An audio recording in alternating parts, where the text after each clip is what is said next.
Would you rather spend 10 years repairing the damages of a masterpiece just because of some carelessness, or spend 10 minutes adding a few preventative measures to make sure that never happens? I think you would probably choose number two, right?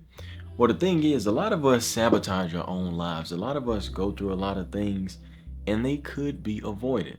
There's an old saying that I love, and it goes, an ounce of prevention is better than a pound of cure. A lot of people wait till they get sick. They wait till they on their deathbed to finally go to the hospital. There's a bunch of people who will ride around in their car until it's about to blow up. Now they want to take it to the mechanic shop. And you wonder why your issues are so extreme? You got to cut things out before they happen. A lot of times in life, you're able to stop, look around, and say, that is not good for me. That person is not good for me. If I go there, this might happen to me. If I keep hanging with them, this might happen. A lot of times you can think through situations. Now, sometimes you can sit there and use days, hours, weeks, and think through a situation that still may not happen the way you think, right?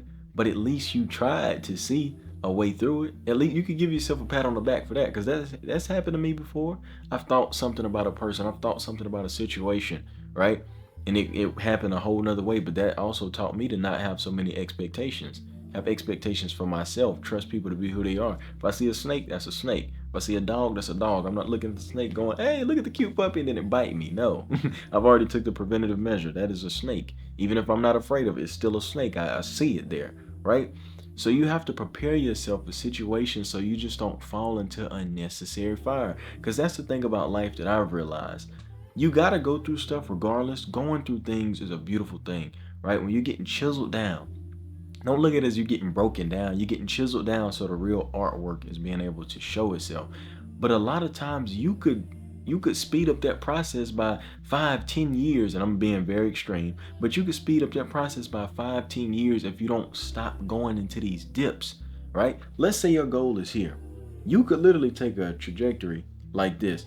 But here we go. Oh, we gotta chase that person who don't want us, and then we come back up, and we gotta spend all our money because of this, and then we keep going up, and now we just don't feel like doing that. And it's like, bruh, you could take that route and get there quicker, right? Are you gonna learn a lot on these? Absolutely, and that's a beautiful thing. That is a very beautiful thing. But the work that it requires to undo all of that, it's not worth it unless you make it, right? I've made a bunch of mistakes in my life. Haven't we all? We're human, right? But when I make these mistakes, I literally sit there and I overanalyze them. Not in a bad way. I'm not sitting here, oh, you stupid person, and you shouldn't have did this. I'll have my days where I talk to myself like I'm crazy. Like, you, come on, dummy. Like, what was you doing? I have those days. I have to talk to myself like that. But I sit there and analyze, okay, from my perspective, what did I do right? What did I do wrong? From their perspective, what did I do right? What did I do wrong? From this perspective, and I try to figure out whatever I have been through in 20 different ways so that I understand it through and through so that I will never make that mistake again. You take a car, for example. I bought a car, got finessed, right? High interest rate. Year to date, I'm paying down on the car, and I realize I've paid nothing because they don't tell you that when you just pay once a month, half of that money goes to the principal, half of it goes to interest. So year to date, you just been paying interest. And then if the car value goes down, but the loan value is still going up, you got negative equity.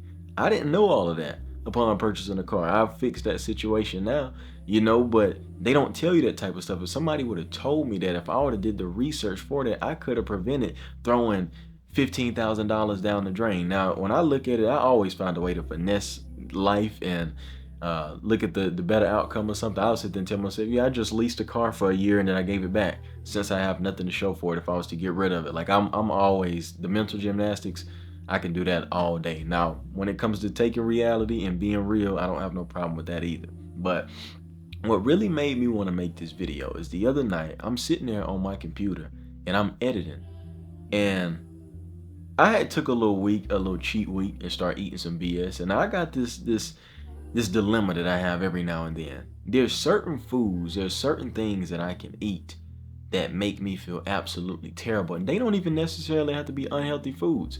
I'm allergic to cashews, but I have a conspiracy that it's the type of cashews that make me have an allergic reaction.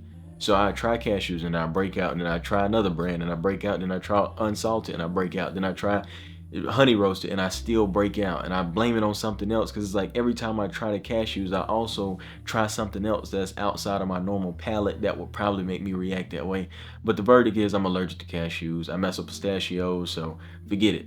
But those are the types of battles that I have, and this is not a life-changing thing, right? But just showing you, instead of me saying, all right, this has happened to me several times, I still go try the damn pistachios. There's a certain sandwich I like. It's very spicy. Every time I get it, it makes me sick, but it is so good. So I'll take a month off of it, and then I pass by the restaurant, I'm like, I gotta try it today. Do it again, stomach tore up. A month go by, I gotta try it again. Maybe this time if I coat my stomach with potatoes first, it still do the same thing. I did it to myself the other day. I even took some Pepto to try to prevent it, right? It still did not work. So now I'm off of it. I'm off of it because I have to stay true to the soil. But the other night when I was editing, I start itching. I start tingling. When I start tingling, I know I'm about to break out. Either I've been exposed to something, maybe it was a product. I don't even use that many products, but something has happened that's irritated my skin. My skin is pretty sensitive. So what did I do? I stopped what I was doing. I went to the restroom. I got a hot towel, warmed my face up, and then I got some cold water and I splashed my face until my face was like damn near stone.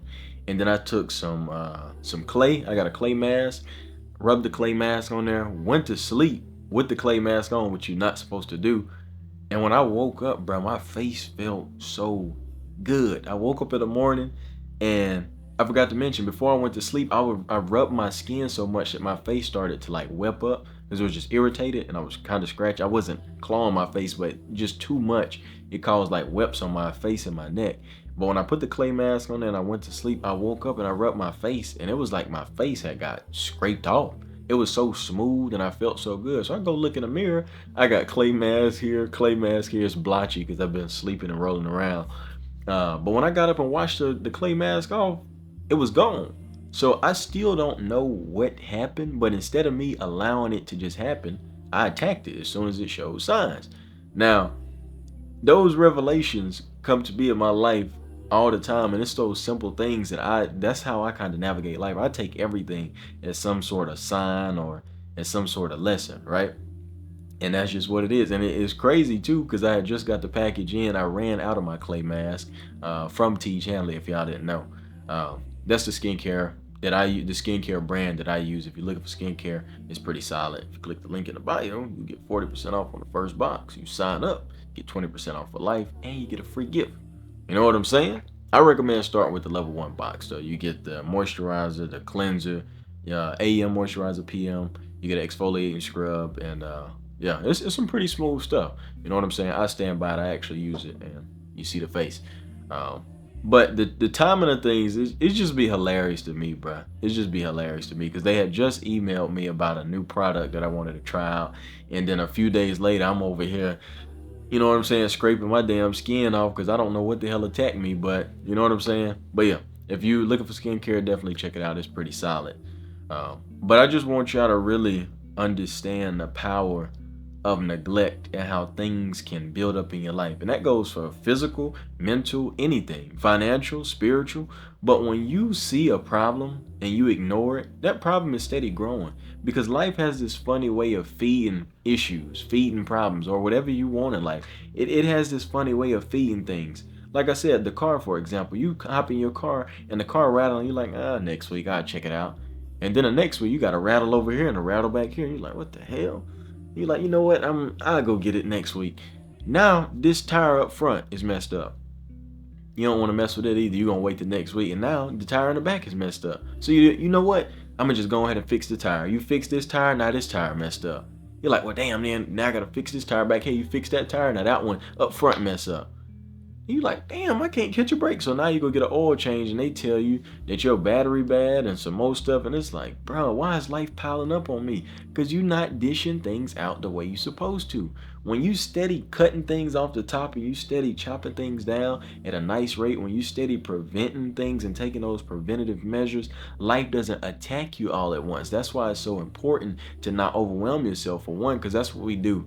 It's so easy for us to look at an issue and say, oh my God, I have to deal with so much. That is a mountain of trouble. No, that's a mountain of trouble. Let me start with the top.